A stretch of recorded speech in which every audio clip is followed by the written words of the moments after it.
Well, good morning. The title for the video today is Escaping the Control Grid.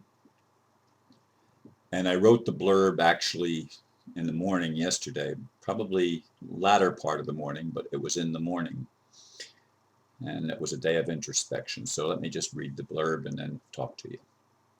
I am convinced beyond the shadow of a doubt that human survival depends on our collective ability to escape the artificial control grid that has enslaved us. To me, this cannot and will not be accomplished without divine intervention of some sort. As a race, humans are simply too brainwashed by centuries of rule by insanity. For me personally, it seems that the grid is working to tighten its grip on me, whether through the system or even events in my own home. It is shut this off. It blocked what I was reading. A thing jumped up on the screen and said fixed PC problems. Anyway, it is the only way. Is death the only way out for me? Frankly, in this moment, in the moment I write this, it does seem like that. Yet I still want to live to see my vision of a better world materialize on earth. May God help us. Indeed, as I've already indicated, it was a day of tremendous introspection.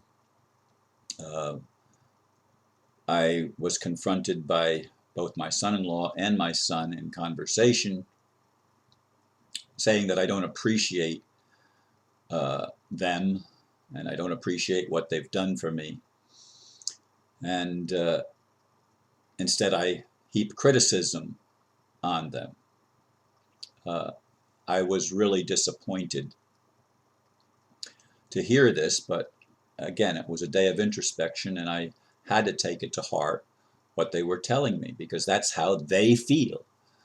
And it is true that they do not support me. Nobody in my immediate family supports me in my vision. Nobody. Now, did they help me when I was in the hospital and after my stroke, etc.? Have they helped me since I came home?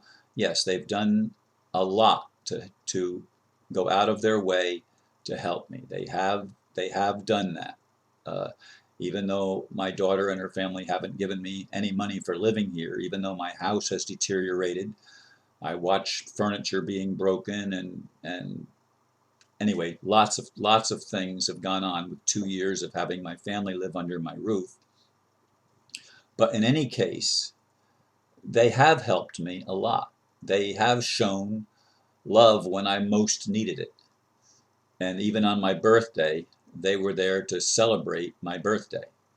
And that was just, of course, less than a month ago now.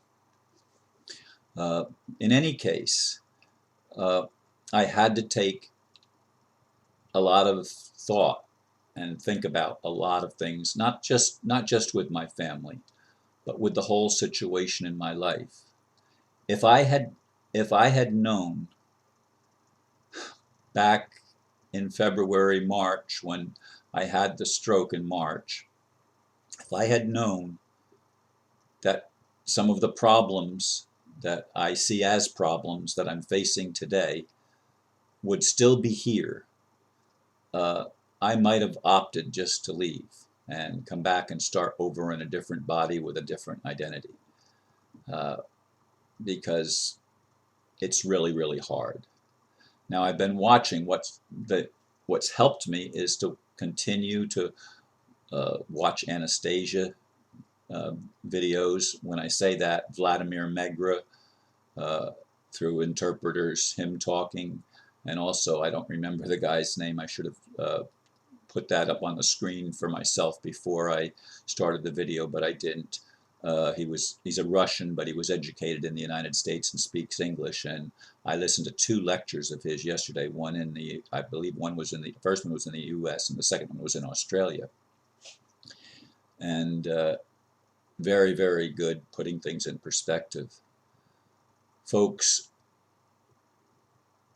I saw, listening especially to the second man, whose name I don't remember, listening to him talk and give his lectures, I had to admit that there is a lot of change going on. It's still at the grassroots level. It's still not in the, except in Russia maybe. Russia might be moving in a proper direction to liberate humanity. It seems that that's the case. I don't know that any other country is. I don't think any of the other BRICS nations, for example, are. And it brings me back to Edgar Cayce's and other prophecies that said Russia will be the hope of the world. And the speaker, again, whose name I don't remember, indicated that that's because Russian is actually a very ancient language, and they have very deep roots that go back before the formation of all of the religions, etc. It's probably as old as Hinduism, and Hinduism is probably the oldest religion on the planet, so far as I know. But lots of things have to change if we're to have a world that's at peace. I mean, the United States is being run by criminals. It has been being run by criminals for over 100 years, actually, since right after the Civil War. It's been being run by criminals. It was co-opted in the, I guess, the War of 1812 was when they got rid of the original 13th Amendment. So lots of things changed in the world after the formation of a dream country called the United States of America.